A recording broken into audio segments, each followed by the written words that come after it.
Hey everybody, welcome once again to the Wrestling Inc. podcast. I'm Glenn Rubenstein, joined by Raj Giri and Mr. Matt Morgan. Going to talk about Hell in a Cell 2017, tonight, October 8th, 2017. Guys, 2 matches in cells, bookended the show. Matt, what are your big picture thoughts, especially on that ending? I have nothing for you as far as the last thing.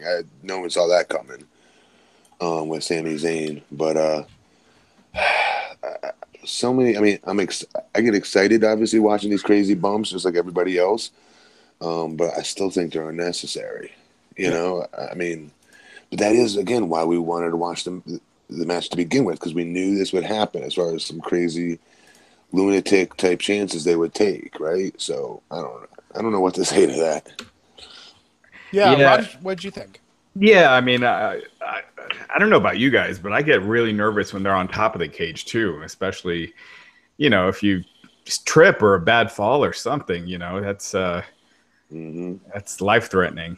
But it was exciting. It was, I mean, I thought the main event was exciting. The first match was awesome with the New Day. I don't know why they put that on first.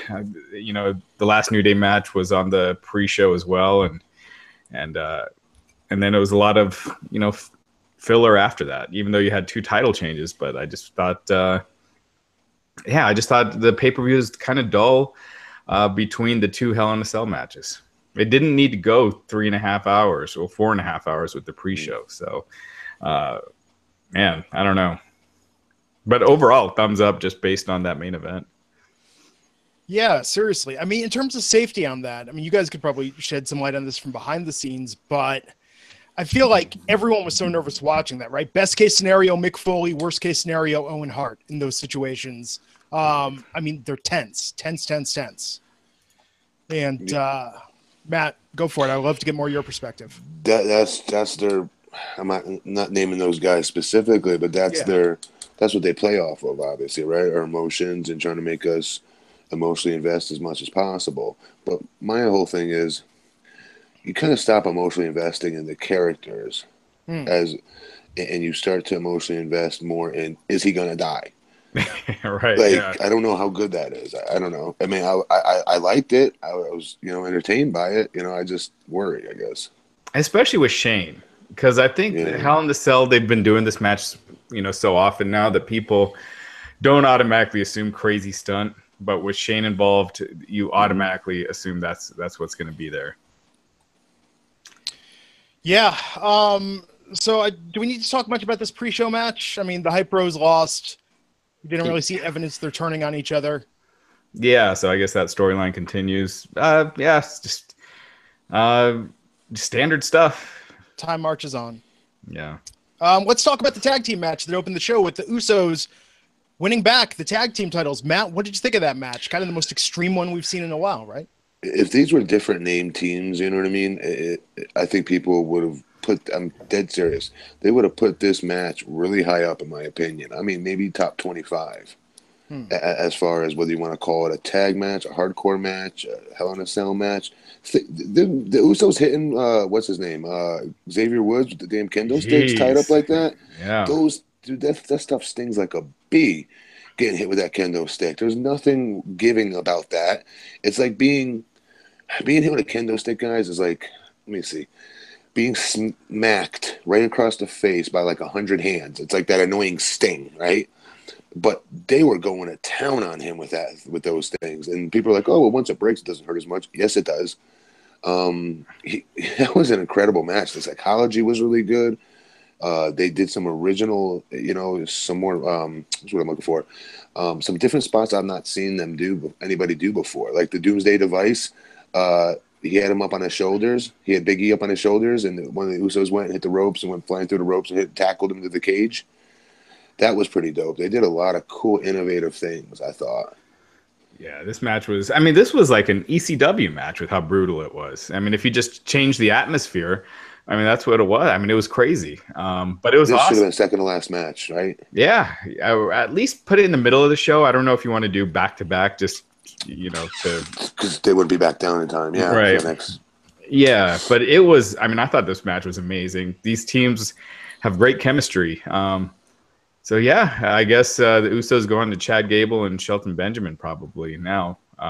which is it just kind of seems like a letdown. It does. It feels like a step down. Yeah. Yeah. I'll tell you, with the New Day, though, it was good to see them really get into it tonight. I mean, definitely, Matt, to your point, by any other names, right? I mean, the New Day, this was not comedy, lighthearted New Day. This was some real aggression. It was great. But I feel like all their matches with the Usos have been like that. They haven't been like fun, let's have a good time. Around, yeah. Well, Right. They've the been two trombones and the cowbell and the gong, maybe a little bit. but even that gong had to hurt. That's not it wasn't a piece of plastic. To me, though, that team is like is a 3-man version of Santino. It's hard for me to. They did it for like 2 years of their their hijinks and all their little tomfoolery, as Cornette would say. I don't know. It's hard to take them. They do a good job of making you invest in them once the bell rings, and they do a great job with their psychology. Like tonight and the last time they wrestled, they always have good matches, like you said, with the Usos. It's just they gave us 2 years of just making them ha-ha. Mm-hmm. That's what I was saying. If any other teams were in this match, any other named teams were in this match, we'd be talking about it as a top 25 hardcore match, if you will, or Hell in a Cell match. It was that damn good, in my opinion. The psychology was through the roof. Yeah. Good. Yeah, it was great. Yeah, that and the last match, two good examples of long matches that were not boring or slow. They kept the pace up. They kept it interesting. The Usos are better than people give them credit for. I'm sorry. The Usos are friggin' absolutely nasty. They're awesome. I like their characters. It fits them. They have that edge. They're edgy, and without looking like they're acting like they're being edgy. You know what I mean? Mm. So they just fit their characters perfect. So I dig it. Double Splash is so good. It's so pretty looking. Yeah, they get some serious air on those. And they did. So yeah, what you were saying with this match, some of the innovative stuff, like New Day, tying up. Was it Jay in the corner with the kendo sticks? And lodging him in the corner. I thought they just did some just really innovative stuff. Xavier Woods fighting with handcuffs on still, like just big, cool stuff. Yeah. That was the only spot, though. Did you guys think Xavier was going to pull, what was it, Lethal Weapon 2 and do the backflip out of those cuffs when they had him around the pole? I thought he was going to run up the side of the cell and do that. That's the only thing that it could have paid off on. But, okay, so the unfortunate honor of following that match was Randy Orton versus Rusev, where Randy Orton picked up a win. I mean, Matt, I'd love to hear your thoughts on the match itself, but what do you think about that booking? As far as what, Randy winning? Yeah, I mean, does definitely does that? It doesn't fit with what Randy's trying to do at the moment. So I'm assuming this isn't done. Randy's specifically trying to get guys over at the moment. But the only thing memorable about this match, in my opinion, was the freaking awesome reversal by what's his name? God, I'm so tired. Rusev, when Randy was down, you know what I mean, doing his whole, what do we call it, snake slithering crap and viper shit, and before he hits the RKO, and he reversed out of that by grabbing his hand and backflipping up into the whatever the hell his finisher is, the camel clutch gimmick. What the hell is it called? Rusev's finisher. What's it called? The accolade. Yes, and then Randy coming back to the RKO. That was the only memorable part of this match. It was pretty well done. Nobody's ever done that with the RKO before, so I thought it was cool. Yeah. But worthless. Yeah, I just feel like maybe they feel like they need to get Orton some pay-per-view wins because he's lost so many pay-per-view matches this year. So yeah, he can lose them. He can lose them all. That's what I think. I keep waiting for them to pull the trigger on Rusev because he's so damn entertaining. But yeah, I mean, I thought this was. I don't want to get into a Randy Orton debate here. But I thought this was kind of the usual stuff. No, this is the most boring match of the night, no question. Yeah. So, triple threat tonight. Raj, your prediction was correct. Ty Dillinger got inserted into Baron Corbin versus AJ Styles. And out of that triple threat, Baron Corbin is the new WWE United States champion. So, Matt, I can't remember. We didn't predict this, did we, on our predictions last week? No. Yeah. What do you think about Corbin as the champ? Overdue to some degree, right? They've been trying to push this kid for a long time now. And he kept having these setbacks. So, I mean, he was up higher, if you remember. We were actually talking about him being world champion, not too long ago when he was being given these opportunities. So, I don't know. I'd like to see AJ get the freak out of this crap and go back up top again. You know what I mean? But the Shane versus KO stuff is so good, you really can't, right? So I don't know. I think it's good for him. You know, anytime you win a title, it's fantastic. It's his first, and it's almost like Ty was put in there just so AJ didn't have to suffer the loss. Yeah. I mean, that's what I liked about it. Is now you can move AJ into the world title picture. You know, usually I hate the champion not dropping the belt to the next guy, but if you're moving up, then I think it makes sense. And here I think it makes sense for if they're going with AJ and Jinder, which I'm assuming they are, because I mean Jinder beat Nakamura pretty clean here, and that's 2 pay-per-views in a row. So you know, AJ being put in that spot, I'm all for it. Yeah, and with Baron, you know, Baron and Ty, I think that feud has some place to go if it's just the two of them. So we'll see. Really? I think they could do something with it. Ty, look, the crowd reacts to Ty. The company seems high on Corbin. I don't know. The matches that they've had on SmackDown, the two of them, have not been anything memorable. So. My prediction was that's where they go Sami versus Corbin next for the U.S. title, but it looks like that's not happening based on the events at the end of the show. So I think who else do you got aside from Ty in that middle slot? You could get the Rude. I guess Rude and Ziggler are still going, but yeah, you could do Nakamura. Nakamura and Baron Corbin had some crappy matches though. Yeah, this is a problem. But that's Corbin. Yeah. And he's the champ, and Jinder's the other champ, and you can only do so much, folks. So SmackDown women's title match: Charlotte Flair versus Natalya. Charlotte wins by DQ. Natalya retains. Matt, your thought about the match and the booking? Good. Once the bell rang, good match. Finish was weak just because if they want to keep the title on Natalya, then you got to beat Charlotte. You know, I hate Charlotte losing. I wouldn't like it, you know. But I just think, I don't know, we can't. I just think it's a cop-out finish. Yeah.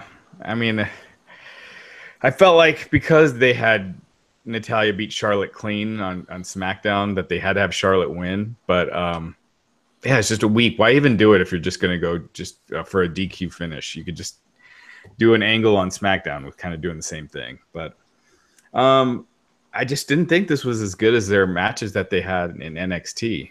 You know, like there's just something missing when they do these women's matches that were great in NXT, and when they do it on the main roster, it's just lacking. I want to point out these fans sucked tonight.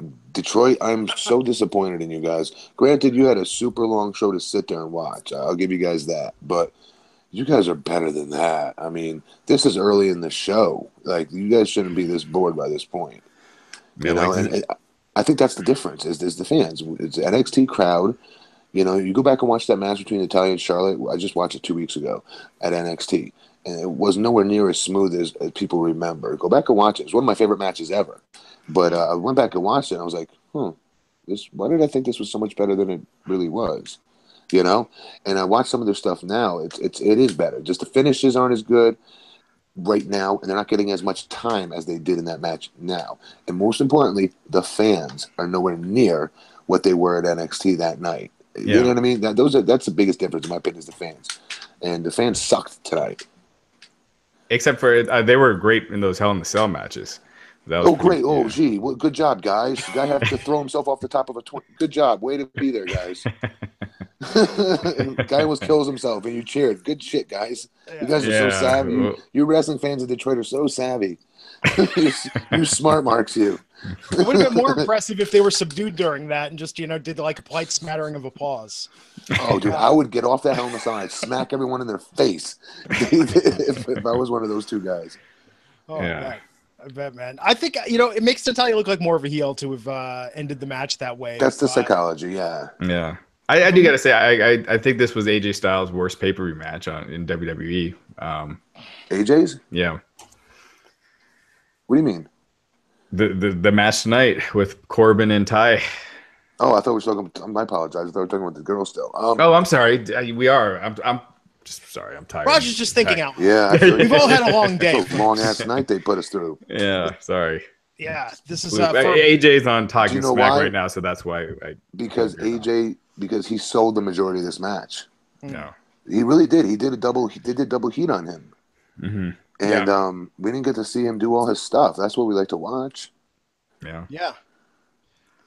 I mean, the women's match, it was good. It was just this all went on very, very long and tough to compete with those bookends with that opener and that closer. I mean, I don't know how you hope to stand out. And I got to say, too, I think the fans weren't into the women's match as much because they don't fit in their current roles. Charlotte just isn't that great of a babyface, and Natalya isn't a great heel. I don't think so. Because, I mean, I don't know. Maybe you're right. At NXT, though, that's the way it was, right? Wasn't Charlotte the face? And was she? I thought she was the heel. Maybe she had just turned heel. Yeah, I think she just did. But yeah, I just think they just fit so much better with the roles reversed. Like, fans don't want to hate Natalya, and you know, I don't know. I think fans admire and respect the hell out of what Charlotte does in the ring, but I think that when she was a heel and now they've tried to transition her face, I don't think there's the connection there with the fans the way they have a connection with Becky or Sasha or Bayley or even Alexa to that point. I just think something's missing. And with Natalya, perennial, I mean, professional in the ring, great at what she does. But yeah, as a heel, it just never felt right. Yeah. Same thing with it. It's not the next match, but we'll get to it. Bobby Roode versus Dolph. We'll get into that too. Those two are better reversed, but go ahead. 100%. Yeah. So I got to ask you, man, we saw the Fascia Files tonight, Matt. So is it an okay life? Is it an okay life to be on the roster and be doing this? You're not taking bumps. You're selling merch. But you're essentially a performer, not a wrestler. It's the $1 million. Are you kidding me? That's the $1 million dream right there, dude. Just making sure. Hell yeah. They're getting themselves over, dude. Any TV time you get, and you could be entertaining and elicit a reaction and not have to bump, I'll take it. Yeah. The Ascension getting on that Fashion Files train now, full board. So, hey, it's getting the Ascension over. I mean, it's that's working. How good they are. That's how good those two are. I think they're so entertaining. Yeah. Not the Ascension. No, absolutely. They're the Ascension are the most entertaining they've been since they've been on the main roster, though. Right, just their cameos in this. Right. Yeah. But I mean, it's entertaining. I don't know.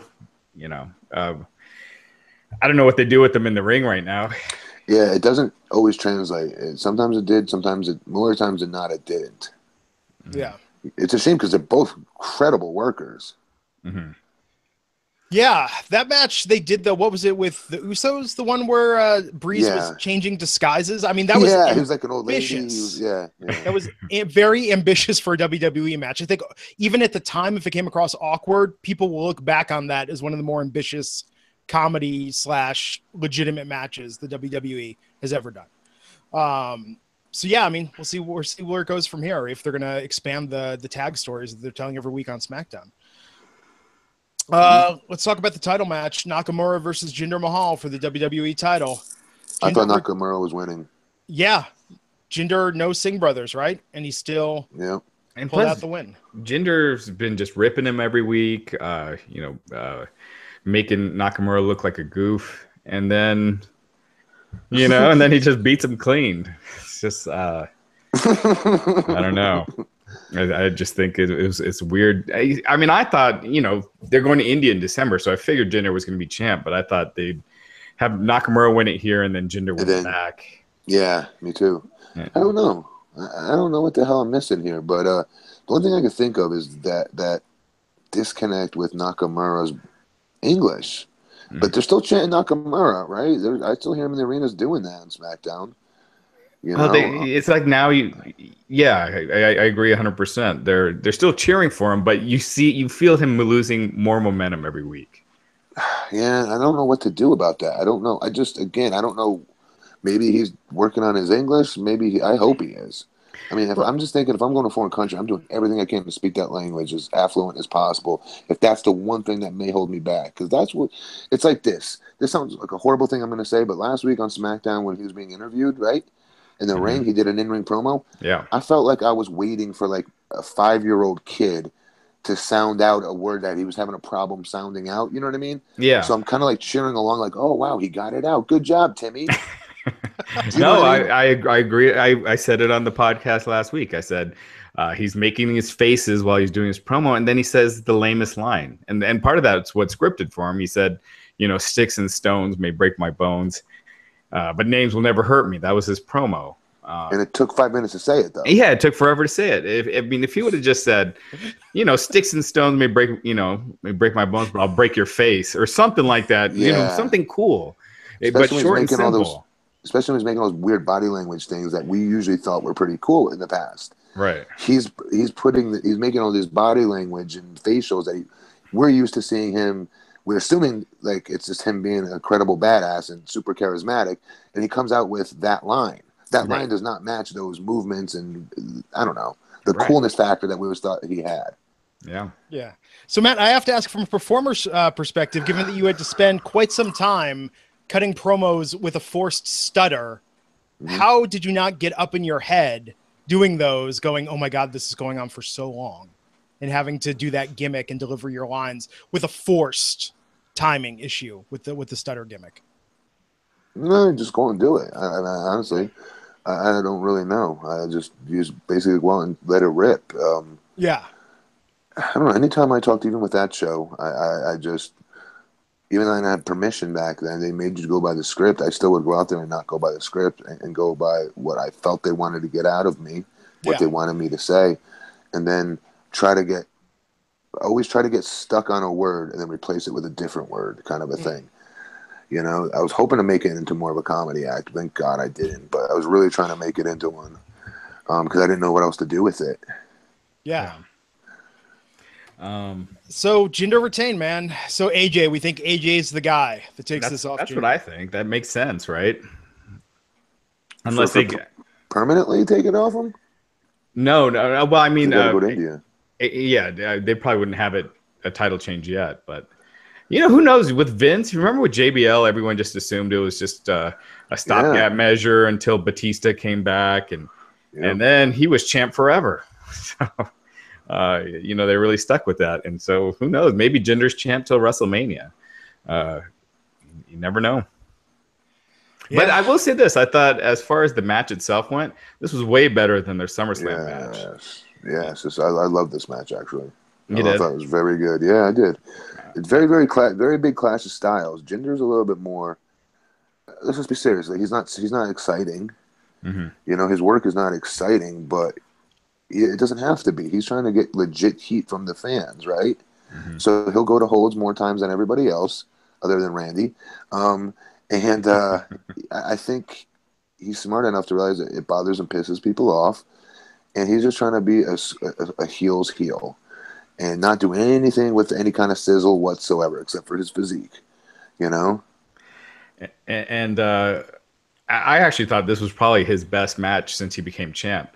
But he hasn't had that, I don't think he's had that many really good ones, but I thought this was his best one. But one thing I've noticed, they really protect his finisher.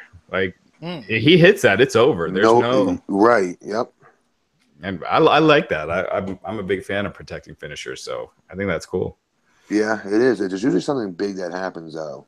It's usually the Singh brothers or somebody doing something to the opponent. And then the dude slips on a banana peel and walks into the dude's finisher. Right. So this is a good job, though. You're right. Nobody's kicked out of it yet, right? Yeah, no. That's good.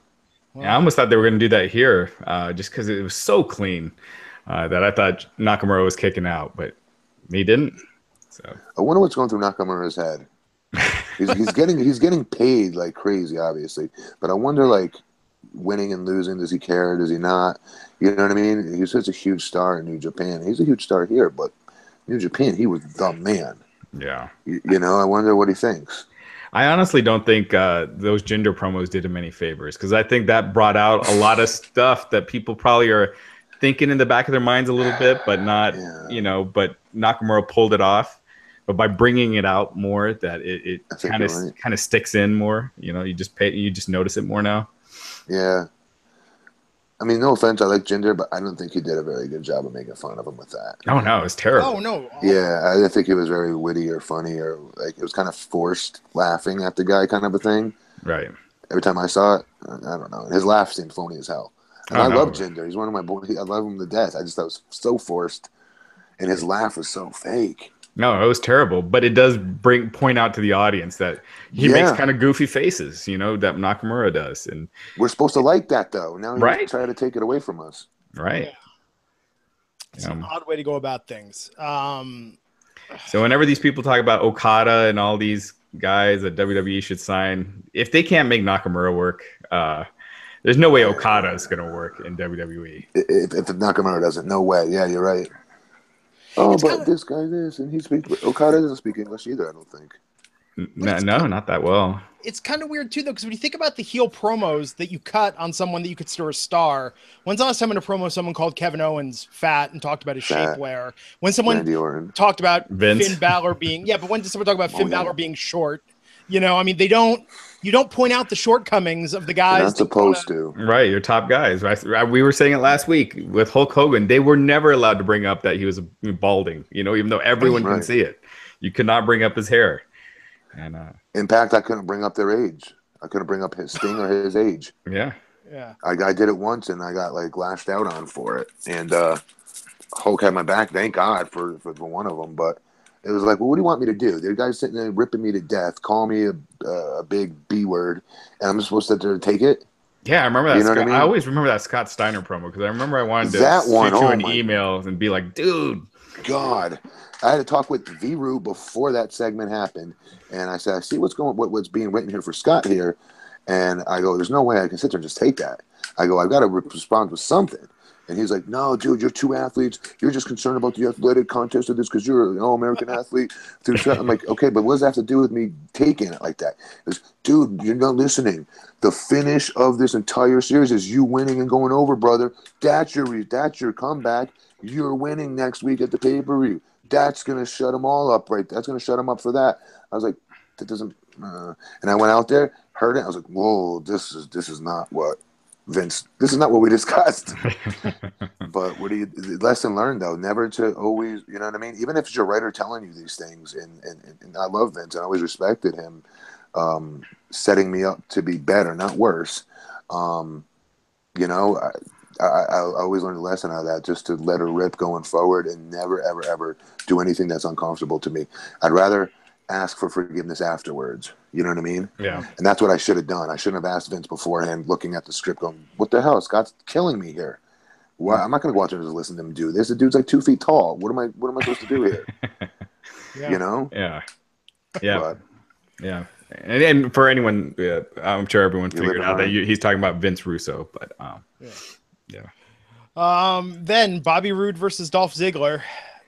Roode is the face. Ziggler is the heel. Am I wrong? Ziggler's entrance would have been cool had he been the face in this gimmick, right? Had the roles been reversed. Why?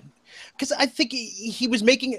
If you were to cut a promo on Bobby Roode with him as the heel and you as the face to talk about, oh, your entrance to this, you know what, I'm so good in the ring, I don't need that, and you just come out to silence and no lights, no Tron, nothing. I think that would be cool if the roles were reversed. As a heel, I felt like they kind of wasted that with Ziggler tonight. I think it'd be cool for like a badass figure to do that. Yeah. Because I got a little bit of that vibe tonight when Dolph was walking out. There was a little bit, wow, this is a pretty badass way to walk out to the ring. Yes. Yeah. Too bad it's Dolph in a vest. Right, yeah, exactly. Like it was like Lesnar or something like that. Batista, I kept thinking. Yeah, totally. Yeah. So what'd you think of the match itself tonight, Matt? They're so goddamn good. I thought this was going to blow the roof off. I thought for sure this would be one of the match of the years. They're going to have one eventually, but these two are my favorite workers as far as that goes. As far as like psychology, bump and feeding heels that they both are. They're both incredible workers. You guys know my favorites are Kevin Owens and whatnot, but my favorite workers in the ring are those two. And I've been waiting for years for this match, guys. You don't even understand. We're talking back when Bobby was at TNA. And I'm like, dude, when Dolph first won the championship, I'm like, you would make so much money with that kid. You guys are so mirror images of each other. And here they were tonight. And I was so stoked for my boy. And no, I don't know. It's reversed. They got to reverse these two somehow. Yeah, I think that hurt it a lot. I think Roode, people love that entrance, but they don't get into him as a babyface. They don't like the person. They like the entrance. Yeah, no, not at all. I mean, it's clear as day that he should be a heel. And why did they make him this? Raj, why did they make him a face? Do we know? I think their thought process was that he's going to get cheered anyway because of the entrance. So hopefully this is a temporary thing, and that they turn him, get the entrance thing out of the way. But the fans they're into the gimmick, but not the person. And that's not him, man. I swear to you, this isn't him. He's doing his best. I've never seen him smile more in my life. Yeah, it just comes across as insincere, like he's trying too hard. And it's not him. Yeah, I know. No, and you could hear a pin drop in this match, and it was one of those things. I was like, man, if these guys, if you piped in like loud crowd noise, this match would probably be pretty good. But the fans just didn't care, so it was just it's like really quiet crowd. This was the quietest they were. I think the whole show was this match. Chanting Little Caesars. Yeah, and the CM Punk chant. Right. Yeah, I mean, I don't know. I think Ziggler's lost a step or two as well. He hasn't had a really good pay-per-view match in a while, and he's been put in, with Nakamura and, other guys like that. And it's been a while. I think since The Miz is the last time I could think of. Yeah, a year ago. Crazy. So a second, we're going to talk about the main event, the Falls Count Anywhere Hell in a Cell match, Shane McMahon versus Kevin Owens with the Sami Zayn interference at the end. First, got to take a moment, thank the sponsor of this episode, which is DDP Yoga. Guys, you've heard us talk about it, the DDP Yoga Now app, used by Chris Jericho, AJ Styles, Mick Foley, tons of other WWE stars who love using DDP Yoga. You know about the apps, you know about the workouts, the cooking lessons, the motivational messages from DDP himself. And if you go on over to ddpyoga.com/wrestling inc to check out their sale, you'll find some great savings. Also, let's talk for a second about John Kaiser. Got to talk about this guy. Man, he is another inspirational success story. Who's John Kaiser? So John Kaiser is one of the many success stories of using DDP Yoga. If you look, he saw the video of Arthur Borman, which is on YouTube. He's the guy who ordered the DDP Yoga DVDs and lost a ton of weight. John Kaiser is another guy. A couple weeks doing the program, got stronger, got his life back, knew 5 to 6 months into doing DDP Yoga, he was going to take a trip, and he was so worried about it because he would get pains from traveling. An 11-hour trip he was going to do in a car. He was pain-free, and he credits DDP Yoga with getting rid of that joint pain and all the problems he was having. He was inspired by the stories. And what's great about this, guys, is this is a guy who not only got in better shape, but it wasn't about weight loss. It was about flexibility. It was about joint pain. And DDP Yoga can help with that. So even if you're looking at this and you're saying, you know what, I'm in pretty good shape, I take care of myself, but maybe it's a little harder to get moving in the morning. Maybe age is taking its toll on me. DDP Yoga can help. It can help you manage your pain. It can help you do things you didn't think you could do again, like jump rope, for instance. John said that he used to be a pro at jump rope. Then he had an accident. He had some problem moving after that, even after physical therapy. He had 3 lower discs that were herniated. I'm telling you, he had a lot of problems, and DDP Yoga fixed them, made them as pain manageable again, made it so he could do more than physical therapy ever could. Head on over to ddpyoga.com/wrestling inc. Check it out to learn more about the success story of John and others who have turned their lives around using DDP Yoga. And again, they've got a great sale going on right now, ddpyoga.com/wrestling inc. And we thank them for sponsoring the podcast. Guys, if John Kaiser doesn't make you want to go out and get it, I don't know who will. Seriously. And people tweet it at us all the time and talk about, you know what, I did it. I lost weight. I'm finding my clothes are fitting better. Whether you're looking to make small gains or just big life changes. That's the great thing about DDP Yoga, is that you can have a positive impact on your life. Give it a try. I'm telling you, I've never read a bad review of it. Everybody that gets into it becomes a believer and an evangelist themselves, and love having them as a sponsor of the podcast. Now let's talk about this main event tonight. So we knew it was going to be crazy. Shane McMahon, Kevin Owens in the cell. We knew someone was coming off of that cell. Right? It was telegraphed. Yeah. The second they got it, I don't know about you guys. I was just waiting. I was like, okay, when are we getting to the part where they go to the top of the cell? But they stayed up there much longer than I think any of us thought they were going to. Yeah. I like I said, I was kind of nervous the whole time because there were a couple times when Shane looked like he was stumbling a little bit. And it was hard to tell if he was just selling or he lost his balance a little bit. So went on top, up top, or on top. And the cage that you're walking on up there, it's a lot stronger than people think it is. Well, they reinforced it, right? Because to my understanding, yes. Because that original Undertaker Mankind spot where he chokeslammed him through the top was not a planned spot. Are you sure it wasn't? Yeah, it wasn't. Well, it wasn't meant to break. It was. Are you sure? Yeah, 100%. 100%. Sure, not trying to work us with that No, crap. I've talked to Foley directly about it. And, wow, that's even crazier because I always wondered like that floating chair that's floating through the air like an inch below Mick's head.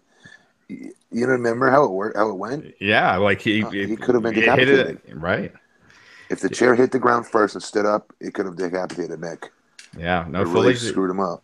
Yeah, Foley said like that when he was thrown off the top of the cell, that bump was brutal, but it wasn't as bad as that second one where he's chokeslammed through, and that wasn't meant to happen. I always thought that was definitely the worst of the two. I don't know why everyone always talks about him falling off the thing versus being chokeslammed through the damn. Right. That's incredible. Yeah, could you imagine your surprise if you're not expecting to go through that thing? I'd be screaming. I'm gonna die. Yeah.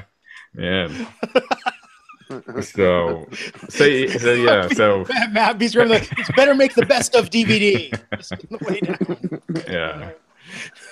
So yeah. So they've definitely reinforced it up there, and but yeah, still would be nervous as hell taking suplexes and moves on that. That's for sure, though. Yeah, and Kevin Owens doing the his yeah. The thing Joe does too. What the hell is it called? It was a little splash thing. The little senton thing, right? Yeah. The oh my god, yeah. I can't think of the name, but I'd be scared as hell. Yeah, and if I was Shane's kids, man, sitting in the front row, there's no way I could have my kids out there. No way I could have my kid out there for that. Yeah, but I thought this match. It was exciting. It was entertaining. Shane. The good and the bad. The good is Shane matches. They're always like this, but that also kind of ends here. Now, what are we going with? Kevin Owens and Sami Zayn. Is that your top feud on? I'm not top feud, but your top storyline on SmackDown. I mean, compare it to what's going on Raw. I don't know. I just think SmackDown. It's just not much going on with that brand. We get AJ back. They were better. I'm not just saying it's because he's our friend or something like that. But SmackDown was a better show. In my opinion, it was more exciting when AJ was on top. Absolutely. Man, him versus Cena were killing it. Mm-hmm. Killing it. Matches of the year, like every time they touched. It was just a much better show all the way down. You know what I mean? All the way down the card even. They were giving everybody more time. You remember? I feel like you can almost pinpoint when SmackDown kind of started losing its edge was when AJ Styles lost the title. And then they went with Bray and Orton and that whole thing, and it's just been kind of downhill ever since. You're right. That is what it feels like too. Wait, so what do you think happens now then? Shane can't just come back from this, right? He's probably off TV for a couple weeks, and he's just I don't know. I don't know if I don't think this is leading to another feud for him, like another match for him. So then what happens with KO now? He just has like a tag team friendship with his buddy again? What do they do? Yeah, I guess maybe they're just aligned. Not necessarily a tag team, but Sammy's a heel now, I guess. The best seller in the business. But I will say this. WWE's done nothing with him as a babyface. As good as he is in that ring and what a hell of a seller he is. So you know what? You lose your top selling babyface because you're idiots that don't know how to book the kid to begin with. So I'm for him being a heel. Yeah. Has he ever been a heel? El Generico was never a heel. I mean, maybe back when he was Big Larry on the Indies and coming out to on He was Black, called Big Larry. He was called Big Larry. He came out and he acted as if he was an African American man in a white man's body. You need to watch these videos. They're insane. It was the worst gimmick I perhaps have ever seen. That was the thing that put him on the map originally, was Big Larry. But that's what I'm saying. The guy, as a heel, they better be doing something with him because this is a career-defining turn. Raj, did you know about this Big Larry character? No, I didn't. It sounds like a babyface thing to me. I think I'd have to cheer that. If you think Jinder's promos are uncomfortable, go back and watch some Big Larry promos on YouTube. I'm going to after this. Jinder looked politically correct. It's but that's what I'm saying. So there could be something great here, but we don't know. So who moves up against then KO? Who's the face? And by the way, really quick before we get into that, Raj, the fans are way too loud for Shane. Do you notice that? Who's the most over babyface on the show? Yeah, Shane. Yeah. Shane. They chant Shane the entire time, man, loud as hell. That's a good thing and it's a bad thing. Tonight was a good thing because he was in the match. You want them emotionally invested in your face, but he's the GM of the show, right? Yeah, no, he's the most popular babyface on the show now. And I think Brian's right behind him. If Brian went out there, they'd all be chanting yes like crazy. Yeah, absolutely. But with Kevin, you could do Nakamura. You can do that next. They've done some matches on TV, but I think KO could pull a lot more out of this. Yeah. Than most people could. He's that damn talented, in my opinion, in promos or setups, for matches. Yeah. No, I agree. And that and AJ and Jinder, you got something there. I still think, I know a lot of us, the smarks and stuff, like myself, I want AJ and Nakamura. I think that would be just awesome. But not yet, because I want that at WrestleMania. So hopefully they end up doing that. They better start protecting Nakamura a little bit better. Yeah. Hopefully getting out of this Jinder feud will help. I hope so, because they had a moment and a half that those two planned. Yeah. What was it? The Money in the Bank ladder match. Remember that? They went crazy when AJ and him faced off and just stared at each other, about to go at it, and then they gave it about a minute. Yep. The crowd was going nuts. Yeah, the fans were eating that up. So the finish of this match, it was Shane pulling Kevin Owens off the middle of the cell through a table. Sami pulling. No. Yeah. Shane, the first table bump. That's right. Kevin Owens took that. I think a lot of people assumed that was the big spot. Yeah. And then Shane climbed to the top of the cage, recreated his Undertaker, elbow that he did, and missed again. If he hit that, that caused some real damage. It's not an elbow. He's just doing a back. If you watch it again, he just does a back bump. So he can't hit somebody with that. His ass would be on someone's face. Yeah. So you know what I mean? If anytime he does that, he pretty much has to miss. He has to miss unless you see that elbow come out a little bit more. Yeah. So he missed. Sami pulled Kevin Owens off the table, and Shane missed. Sami I liked his expression and everything. It was kind of, again, it fit. It didn't seem like he was overacting or anything. And I thought it was interesting. It's the most interesting thing they've done with Sami in a long time. So to me, the most interesting thing on the show at the moment.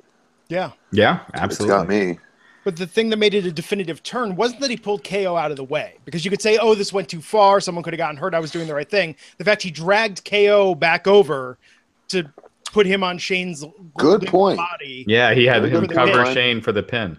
Yeah, the win. Yeah. That's what made this a definitive turn.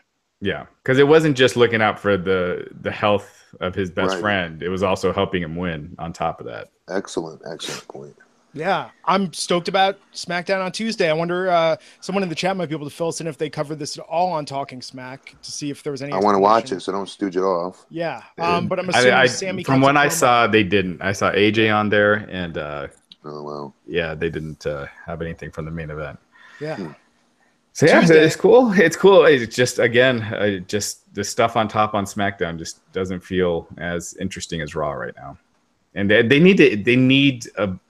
need someone to move over to SmackDown, and they need a big star on there. Yeah, because it really feels like the B show right now. Can I tell you what Talking Smack doesn't need? Friggin' Rosenberg. He's annoying as hell to me. If I was a guest on there, I would backhand him. He's so annoying. Rosenberg got upset with one of our tweets tonight. Oh yeah, he responded to me because I made a joke about Otunga saying something. He was like, Otunga always has insight on the pre-show. That's what you should do, Matt. Get booked on Rosenberg's Wrestling 101 interview show. Be like, no, I'm going to come in studio, and then just smack Rosenberg in the face. What's crazy is I was a fan of him from Hot 97.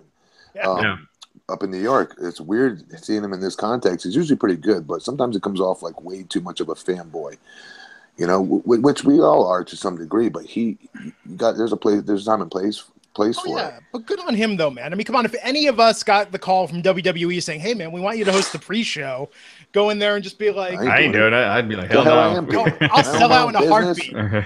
I will go out there and I'll be the podcast stooge on the pre-show in a heartbeat, just for the trip, pretty much. Give me a trip and a swag bag, and I'm there, folks. But no, I like Rosenberg better on these than the other guy that they get. Sam Roberts. Yeah, Sam Roberts. It's not saying much. They're both not in their element on this. Sam Roberts is money on his own show. Yeah, I like that. Not on these. I like Rosenberg on his own show. I like and I like Sam on his I like his podcast. Sam's podcast I think is great, and his interviews are awesome. Well, because you have to. I mean, it would be weird doing one of these things completely in kayfabe, right? That you're there and I have to talk about this. I was just going to say that's why I think Rosenberg's better on that other show. What's it called? Take It to the Table. What the hell's it called? Bring it to the table. He's better on that actually. Yeah. Than he is on this SmackDown crap. Talking smack. That's a weird thing with interviewing wrestlers, and like when I get on these GFW conference calls and they're they're talking like you're it's the only one who's interviewing. I'm joking. No, but they're talking like it's real, and then it's like, well, how inside can you get? Do you have to act like they're really feuding or the storylines? And you see that a lot with wrestlers where they'll be on a talk show and they're like, "Are you gonna win?" Do you know how you gauge it? How I would gauge it if I was you guys? I would gauge it as far as what the performer's willing to give you. Yeah. Oh no. Yeah. And then try not to overstep it. Unless it's something you really need to know. Yeah. Like go back with the Kurt Angle, Karen, and Jeff thing, for instance. Mm-hmm. Like nobody could talk about that, right? If I was in an interview, I'd want to know about that. Right. I'd want to know the details, not because I'm some gossip person, but I want to know why the damn owner of the company was no longer around, kind of a thing, right? That's a big deal. So I don't know. What did you ask them something specifically? And they're like, yeah, and I got the 1, 2, 3, brother. What did they say? No, I mean, I never ask those kind of questions. I always ask real stuff. But a lot of the people on the calls are asking, like, do you think you'll win, or is it going to be a really tough match? And it's like, oh God, he's just wasting time. Yeah, that is wasting time. And then you see them when they go on talk shows, like Fallon or any of those. They're always talking like it's a real match coming up. So anyway, it's a weird thing with wrestling, because with movie stars they don't do that. They're not acting like they're really Batman and about to fight Superman. So it's a weird dynamic though. We just came out. If you really think about it, the business just came out. The cat was let out of the bag. When they went public. You know what I'm saying? As far as it being a work. Yeah. Well, Vince did in the late 80s so they didn't have to regulate as a. He was still Titan Sports. Right, but they came out and said the matches were predetermined so that they wouldn't have to get regulated by the state athletic commissions. He said this in 88? Yeah. It was like 88 or 89. Oh, I didn't know that. I thought it wasn't until like Yeah. Actually, this is a good question, because I don't think we've ever talked about this in the year we've been doing this podcast together. Matt, what is your first memory of knowing professional wrestling was predetermined? That is a hell of a question. I don't know. I really don't know. I honestly, Christ, can't answer that. I don't know. I never had a moment going, oh, this is a work. I always wanted it to be real, I think. So therefore, I wouldn't. Yeah, no. I don't have a moment at all. Maybe even getting into it myself and seeing how everything worked, I still never had that moment. You know what I mean? I don't know how to explain that. Andre the Giant getting his haircut made me cry as a little kid. NWO being put together was the best thing ever. It was on the back of the New York Daily News, so that was real to me, There was a lot of things that I was really invested in as a fan because I wanted to be, I think I was never looking for it to be. I wasn't trying to look to see that this was phony. Even if things were blatantly obvious to somebody else, I didn't want them to be, I think, maybe. Yeah. It's funny. With me, I found out, I knew it before I started watching, because I would watch the Hulk Hogan cartoon. Well, I saw that. I would watch that Hulk Hogan cartoon, so I was familiar with the guys, but I never watched wrestling. And then we saw that 2020 thing. You remember the 2020 thing where James Stossel? Yeah, and Dr. D, David Schultz, he smacked that reporter John Stossel, and dude lost his hearing. And I was like, what an idiotic question asking if it's fake. It's so clear that it's real. And my parents were like, no, it's not. Yeah. And for some reason, that almost made it more interesting to me. Yeah. So like I started watching it to see if I could tell it was fake. And I got sucked in, and I was like addicted after that. And see, my parents said that to me. I just wouldn't. I wasn't hearing it. Yeah. Yes, yeah. For me, my mom's boss when we were growing up, her boss was a bodybuilder. He was like Mr. America over 50 or 60 or something like that. He competed in like the older gentleman competitions. And I remember when wrestling first started going on Saturday night in first WrestleMania, she was saying, oh yeah, those guys all know each other. They come from the same scene. Hulk Hogan's real name's Terry. And then when finding out there was predetermined, like Raj, I thought it was more interesting. I was like, oh my God, this is amazing that there's this vast conspiracy to put on this fake sports organization and present it as real. I thought that was mind-blowing. That was one thing that always drove me nuts, still drives me nuts to this day, is when people call it fake. Yes. Just because it's meant in such a disrespectful, absolutely, you know, looking down on it tone. And they'd never say that about movies. You don't say that about TV shows. You're not like, oh, I don't watch The Sopranos because that shit's fake. Right. And, you know. Although that would be a good response when people are just, I just watch reality TV, bro. Right. Scripted stuff for me. Yeah. You know? But yeah, absolutely. I think that's, and it's weird that there's still people that do that still pull out that card and be like, you know, it's fake, right? It's like, it's like, Jesus. 2017. Really? You know, while they're going to like see the Avengers, and you know, it's like that's so real. Anyway, it's getting late, so we might have to do the Santino Jim Cornette stuff tomorrow. Sorry for that question there, but Matt, sort of, drop your final thoughts on Hell in a Cell for everyone here that's staying with us. We got over 600 people live. This is one of our biggest live audiences while we're recording for a B show. Yeah, for a B pay-per-view, which man. So we'll probably hit like 15,000 views on this and another 10,000 downloads. Oh, that's awesome. So thank you everyone for following along and listening and watching this. We really do appreciate it, seriously. But with that, I thought it was a great pay-per-view. I because of the way we talked about earlier, it was bookended really, really strongly. Just the meat in the sandwich left a lot to be desired at times. We had I thought a for sure 5-star match between Roode and Dolph that I was slightly off on. No fault to their own. And there you go, and there you are. For your dietary needs, go to yournutritionalblueprint.com. If you want to donate to my campaign that I'm running for commissioner here in Longwood City, go to mattmorgan4longwood.com. But if you're looking to get ripped and shredded like me, go to my new website. It's brand new. It just opened, guys. It's at yournutritionalblueprint.com. Nice. And so, Raj, tomorrow night after Raw, we will talk a bit more about the Santino story, talk about WWE adding another women's title, and what stories should people look for on Wrestling Inc. in the next day or so?